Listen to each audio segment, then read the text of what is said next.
I work at a gas station in the backwoods of Tennessee, and that's where this happened. Last night when I clocked in at 8, the store was completely dead. I figured it was going to be a pretty easy night because the road this station is on is not the main road. Actually, it used to be up until about a decade ago when a new freeway was built. This led basically every business that was here to pack up and leave their old building abandoned. Thanks to this, there are a lot of abandoned buildings on this stretch of road that local druggies tend to claim as their own. Anyways, at around 11, I only had an hour left of my shift, and so I figured I should actually get some work done instead of just sitting around and doing nothing. I'm 18, and so I work the shift alone, which is nice because it means I can do pretty much whatever I want. This is normally pretty great because I can do whatever I want so long as I get what I need to get done finished. I noticed we were almost out of BBQ chips, and so I'd need to go get them from our storage space, which is, for some reason, in the basement of the station. I've always hated going down there just because it gives me the creeps. Why the owner decided to store everything down there is beyond my comprehension. I got about halfway down the steps before something fell on the other side of the room and it sounded like footsteps were coming my way. I sprinted up the stairs and locked the door to the basement, panicking like a madman the entire time. When I got back upstairs, I went behind the counter to the store computer so I could check the security cameras. I flicked over to the one that looks into the basement, and there was this guy just standing there smiling up into the camera. He had a look of absolute insanity in his eyes, but he didn't look like the average junkie in the area. He was clean-shaven and dressed in what looked to be jeans and a button-up of some kind. Honestly, if he'd walked into the store, I wouldn't have batted an eye, but because he was down there and he was just looking into the camera smiling. It shook me to my core.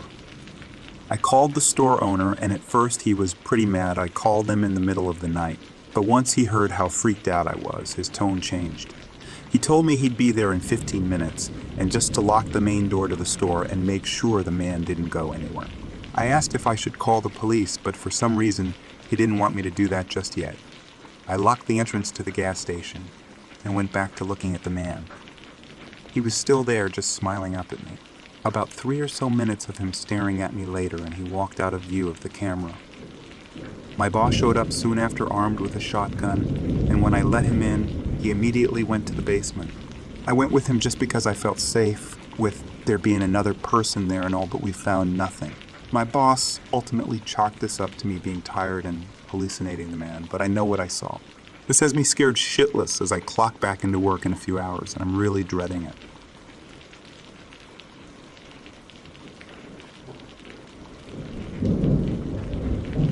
There's a tiny gas station several exits off of I-97 way out in the country called Pete's Petrol. I always stop at Pete's when I'm making my monthly drive from home to the main office across the state.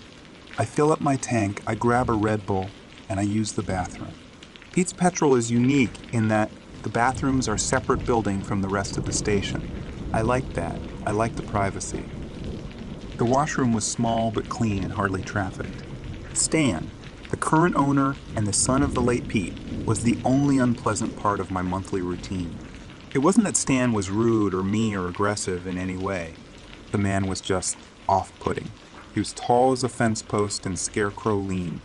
I don't think he got a lot of sun. Stan wore the same greased-stained set of blue mechanics coveralls every time I saw him. He never failed to drop what he was doing to come chat with me and couldn't take a hint if I was in a rush and trying to check out. Stan had heterochromia, meaning he had 2 different colored eyes. One was so brown it was nearly black, the other so blue it was almost gray. That wasn't his fault, of course, but he also liked to stare, which made the condition even more noticeable. Still, Stan always appeared harmless, if lonely, and he wasn't creepy enough to make me avoid Pete's Petrol. I found comfort in the familiarity. Then, one night after I got stuck in the office until nearly midnight, I made my last trip to Pete's washroom. The visit started like normal, if much later than usual. I popped into the station to ask for the key and got trapped in one of Stan's stories for nearly 20 minutes. Something about a hunting trip he went on. I was barely listening, all of my focus on my screaming bladder. Eventually, Stan released me and I sprinted across the parking lot. There were 2 washrooms in the small building. a men's and a woman's, though so few people use the station, it seemed pointless to split them. Regardless, I used the key to let myself into the men's room. It was tidy, though. There was a sour odor I couldn't place. There were 2 stalls and 2 urinals, but only 1 sink. Someone had broken the mirror since my last visit. A great spiderweb of cracks slithered out from the middle. I made my way to a urinal and stopped. There was a stain on the white porcelain, a dark red ring of something like rust. I frowned. It was unusual for Stan to leave the washroom less than pristine. There was the issue of the lights as well. They were dimmer than normal, casting jagged shadows on the tiled floor and white walls. I shuffled over to the second urinal, which was in perfect condition. After I was done, I flushed and moved to the sink. Just as I was washing my hands, I felt a rumble in my stomach. That cheap burrito from the food truck outside my office I'd eaten for dinner was going rogue. I shook my hands mostly dry and paused when I saw the splatter against the mirror. It was hard to tell in the gloomy light, but the droplets from the water appeared to have a red-black tint. I wiped my hands against my shirt and prepared to turn on the sink again to check the water. Then the rumble came again, more urgent this time, my guts twisting with necessity. I shot into the first stall, fighting with my belt like it was sealed with a combination lock instead of just a buckle. I managed to get in position just in time. 15 minutes later, I was washing my hands again when the water went completely red. I yelled and pulled back. The fluid was thick and stickier than water. I dried my hands as best I could and went back to the stall to check the toilet. Sure enough, the bowl was filled with crimson. I flushed on reflex and there was a gurgling sound. There was some kind of backup. I'd seen it happen before at Pete's. The place was so remote that it wasn't hooked up to any municipal wastewater. The station and its washroom had to be on a well and septic system. Those were static and had a tendency to get overwhelmed easily. I watched the red water swirl down the toilet. When the bowl began to refill, I screamed. The water was still red, but now it was full of bits and pieces of flesh and bone and muscle. I recognized a full human finger first then. Even worse, an eyeball. I threw up and then backed out of the stall. The parking lot seemed so much larger and emptier as I ran for my car. For a terrible stretch of seconds, I couldn't find my keys. They were in my pocket, right where I left them though. So in a moment I was in the car and then peeling out of the parking lot. The last thing I saw of Pete's Petrol was Stan watching from the window with a confused look on his face. I'm pretty sure I held my breath until I was a mile from the station. I was just starting to relax when I glanced in my rearview mirror and saw a tow truck rapidly approaching. Within a few seconds, Stan's face came into view as he hunched over the wheel, snarling. He was chasing me. I felt my whole body go cold. There was something very wrong with the washrooms at Pete's Petrol, and Stan probably wanted to keep that secret. I slammed my foot to the gas. The tow truck behind me was old but powerful. We went on a nightmare chase down the highway for the better part of an hour. At some points, Stan grew so close in my rear view that I could see the madness in his mismatched eyes and the way his lips were back away from his teeth. I tried calling the police several times but had no reception at all out in the sticks. An hour after leaving the station, I finally began encountering the traffic around Annapolis. Even that early in the morning, there were cars on the road, lights, and even some cops. I finally made contact with 911, and told them that I was being chased. Stan and I both slowed down the closer we got to the city. Once I hit the city limits, Stan dropped away. I watched his tow truck take an illegal U-turn, heading back towards the gas station and its morbid washrooms at breakneck speed. I pulled over, still on the line with 911, and waited. The cops sounded skeptical when they found me on the shoulder of the road, but I was able to convince them to follow me back to Pete's Patrol. When we reached the station, I felt my stomach twisting for new reasons. The gas station and the washrooms behind it were all on fire. The place was so remote that it took another 30 minutes for the fire department to arrive. There was no sign of Stan. Once the blaze was finished and more cops arrived, they started looking around. I showed the officers the bathroom and the grisly things in the toilet. They finally believed me then. A crew got into a septic tank and discovered a horrific scene. A dozen dead bodies were crammed into the disgusting space. The investigation is ongoing, but I got the basics from a cop while I was giving my statements. They believed that Stan was a killer. He'd been stuffing bodies into the gas station's large septic tank for years, with no one the wiser. Finally, between the decaying corpses and excrement, the tank clogged and began to flow back into the pipes that connected it to the washroom. The red water I'd seen was blood and bone marrow, and every other kind of rot from a submerged body. The chunks of flesh were a kind of backwash. Stan is still out there. They never caught him. I wonder often if he blames me. I was the one who made the discovery, the one who found the dark sickness in the washroom. Anytime I see a tow truck now, I watch it carefully. I look for mismatched eyes and the madness behind them.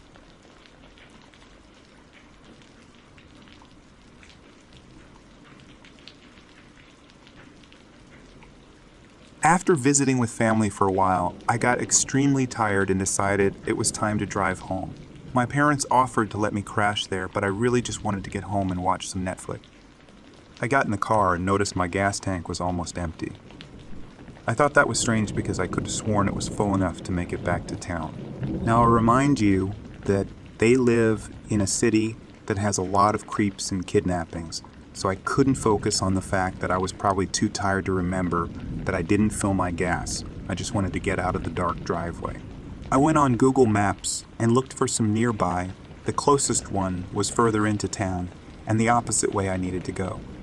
The other one was on the route back and only about 20 minutes away. I could stretch enough gas to make it there. I'm a broke student, so I can't waste money going back the other way. I pulled out of the driveway and started down the road. Eventually, my phone went off and let me know I've reached my destination, which was helpful because the gas station was so poorly lit, I might have missed it. The gas station was run down and surrounded by forestry. If I wasn't so tired, I might have thought twice about choosing the creepy gas station in the middle of nowhere over the one that was in the city. I got out and started filling my tank with gas while looking around for a worker or anyone else. Didn't see anyone, so I guess there was just someone to pay inside the little shop. I suddenly needed to pee, drank too much Gatorade. I finished filling up my car and walked inside, and the guy working looked at me oddly, then smiled. "Don't get many customers this late at night," I awkwardly laughed. "Yeah, just on my way back from visiting the parents. Is there possibly a bathroom I could use here?" I asked him as the urge to pee kept getting stronger. He nodded.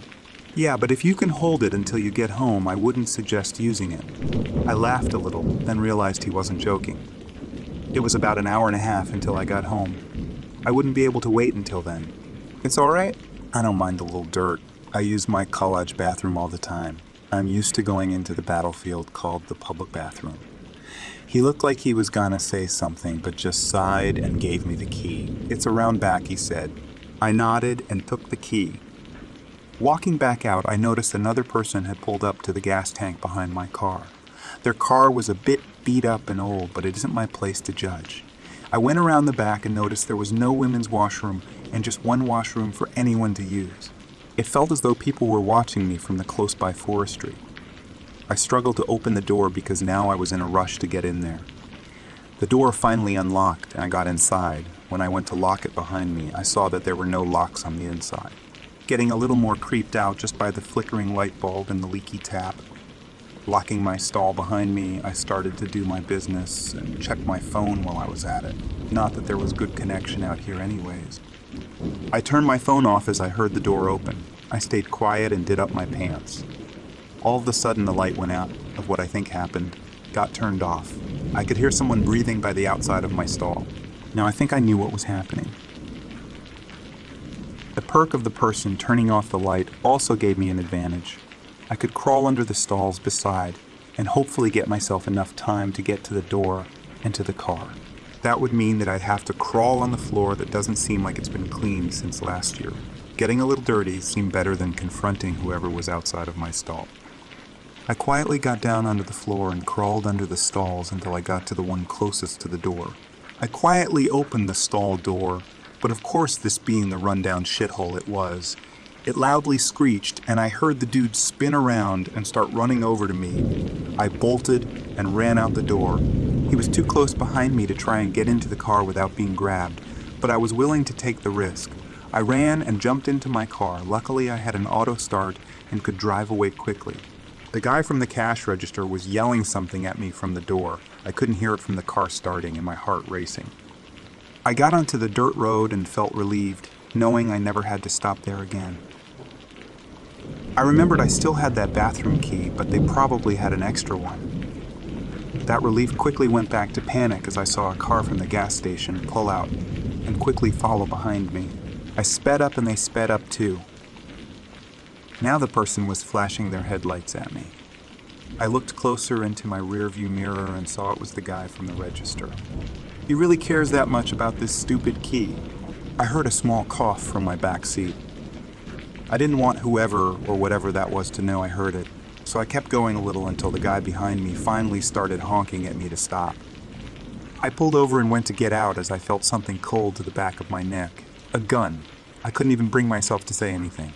"You're gonna put this car back in drive and keep going until I say so." A man said to me from the back seat, "Let me give him back this key so he will stop following me." "You wouldn't want to risk being caught, right?" I asked. My voice was quivering in fear now.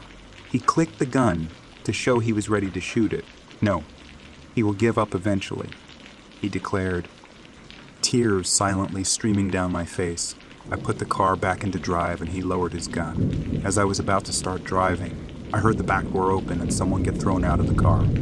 The guy from the register who was following me had come up to the car during the time the guy had revealed his gun. They were fighting on the road and eventually the guy ran off into the forest beside the road. The guy from the register looked at me worriedly. "Are you okay?" He asked me I saw some guy get into your car when you came rushing back from the bathroom, he told me. "Yeah, I'm okay," I said, although I might be a little emotionally scarred the day of my life of gas station. "Thank you so much. I thought you were the guy from the bathroom, so I kept going. Then when I realized it was you and pulled over, the guy got mad, I explained. After a little more talking and what was definitely a new friend made, I got back into my car and checked the back seat this time." The ride home, I kept on replaying the events. From my gas tank being empty, even though I was almost entirely sure that I had it mostly full when I got there, and the bathroom, then the guy in my car, I forced myself to stop thinking about it because I would scare myself too much. I got home and went to bed, but from then on I stay the night at my parents' and don't stop at gas stations at night if they aren't in the city. Be careful, not sure where that man went.